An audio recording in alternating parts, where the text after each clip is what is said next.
Anwar janjikan perbaikan martabat pekerja migran Indonesia. Perdana Menteri Malaysia Anwar Ibrahim dan Presiden Joko Widodo berkomitmen meningkatkan perlindungan pekerja migran Indonesia di Malaysia. Isu klasik kemanusiaan ini telah berulang kali dibahas di tingkat pimpinan kedua negara selama bertahun-tahun, tapi tak kunjung membuahkan hasil berarti. Presiden Jokowi menerima kunjungan Perdana Menteri Anwar Ibrahim di Istana Kepresidenan Bogor, Jawa Barat pada Senin tanggal 9 Januari 2023. Sejumlah isu dibahas, salah satunya adalah soal pekerja migran Indonesia atau PMI. Dalam keterangan pers bersama usai pertemuan, Anwar menyatakan sangat memahami persoalan PMI serta sensitivitasnya bagi rakyat dan pemerintah Indonesia. Pengalaman di penjara bersama PMI ia sebut sebagai dasar pemahamannya. Selama menjadi tokoh oposisi, Anwar berkali-kali dipenjara karena berbagai tuduhan. Sejak 2022, Anwar melanjutkan hukuman cambuk terhadap PMI sudah diberhentikan. Namun, itu bukan penyelesaian.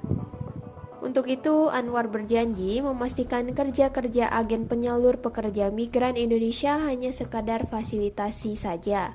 Orientasinya mempermudah, tidak untuk mengambil keuntungan berlebihan sehingga menekan pekerja buruh migran. Digitalisasi proses rekrutmen dan penempatan Anwar selanjutnya sangat penting dalam konteks ini, sebab mekanisme ini akan mengurangi rantai birokrasi dan meminimalisasi keterlibatan banyak agen penyalur. Kunjungannya ke Jakarta adalah lawatan luar negeri Anwar perdana setelah dilantik sebagai PM Malaysia per 24 November 2022. Ini melanjutkan tradisi para pendahulunya sejak Juni 2018.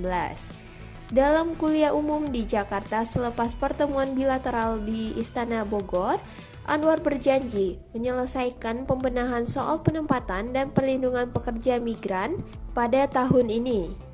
Digitalisasi proses akan memangkas proses sehingga diharapkan menekan biaya. Selama ini biaya penempatan amat tinggi, padahal biaya itu ditanggung PMI. Upahnya dipotong, upahnya kecil, ujar Anwar. Selain digitalisasi, pemerintahan Anwar juga memusatkan penanganan pekerja migran pada Kementerian Dalam Negeri. Seorang menteri keturunan suku asli Sumatera Utara, Saifuddin Nasution, ditugasi mengurus masalah itu. Anwar menekankan penyelesaian isu PMI bukan soal memihak pada Malaysia atau Indonesia. Penyelesaian itu wujud keberpihakan pada kemanusiaan dan keadilan. Presiden Joko Widodo menyatakan apresiasinya terhadap komitmen Anwar. Presiden juga menekankan permintaannya kepada Anwar soal pembangunan Community Learning Center di Malaysia. Fasilitas ini bertujuan untuk memenuhi hak pendidikan anak-anak PMI. Direktur Eksekutif Migran Care, Wahyu Susilo menyebut salah satu penghambat penyelesaian masalah PMI di Malaysia adalah keterlibatan sindikat perdagangan manusia. Banyak pihak menjadikan PMI sebagai komoditas untuk meraup keuntungan.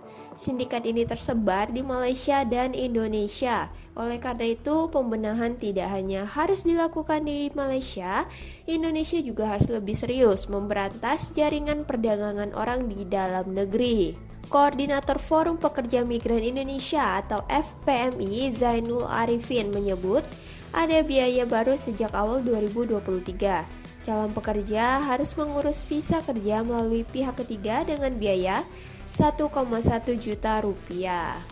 Calon pekerja tidak bisa lagi mengurus di kedutaan Malaysia di Jakarta dengan biaya Rp50.000. Pemungutan ini tak sesuai kesepakatan Indonesia-Malaysia. Padahal nota kesepahaman menyebutkan seluruh biaya perekrutan ditanggung oleh calon pemberi kerja.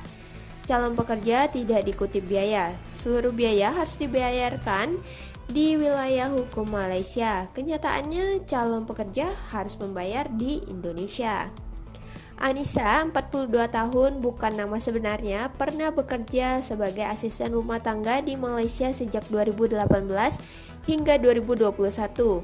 Dihubungi di Surabaya, ibu dua anak itu mengaku tak mendapatkan perlindungan dan dieksploitasi selama berada di Malaysia. Ia misalnya tidak mendapat hari libur sama sekali. Jam kerjanya juga tidak kenal waktu, dari pagi sampai malam, bisa sampai tengah malam. Saya juga tidak boleh kemana-mana, hanya di rumah selama 3 tahun. Keluar rumah hanya kalau diajak majikan keluar. Katanya yang menerima upah mulai 3 juta rupiah hingga 5 juta rupiah per bulannya. Anissa adalah salah satu dari jutaan PMI yang menempuh jalur ilegal. Jalur beresiko ini banyak ditempuh karena lebih cepat mendapatkan pekerjaan. Jumlah angkatan kerja berdasarkan survei Angkatan Kerja Nasional pada Agustus 2022 mencapai 143,72 juta orang. Tingkat pengangguran terbuka per Agustus 2022 sebesar 5,86% atau 8,42 juta jiwa. Selain PMI, Presiden Jokowi dan PM Anwar juga membahas 5 topik lainnya. Pertama, minat investor Malaysia dalam pembangunan ibu kota baru di Kalimantan. Kedua, perbatasan darat, segmen Sebatik dan segmen Sinapat selesai, serta perjanjian laut wilayah di Laut Sulawesi dan di Selat Malaka bagian selatan. Targetnya nota kesepahamannya ditandatangani tahun ini. Ketiga, dukungan Malaysia terhadap perjanjian Flag Information Region Indonesia-Singapura. Keempat, penguatan kerjasama dan kelembagaan untuk meningkatkan pasar minyak kelapa sawit dan memerangi diskriminasi terhadap kelapa sawit. Kelima, penguatan ASEAN.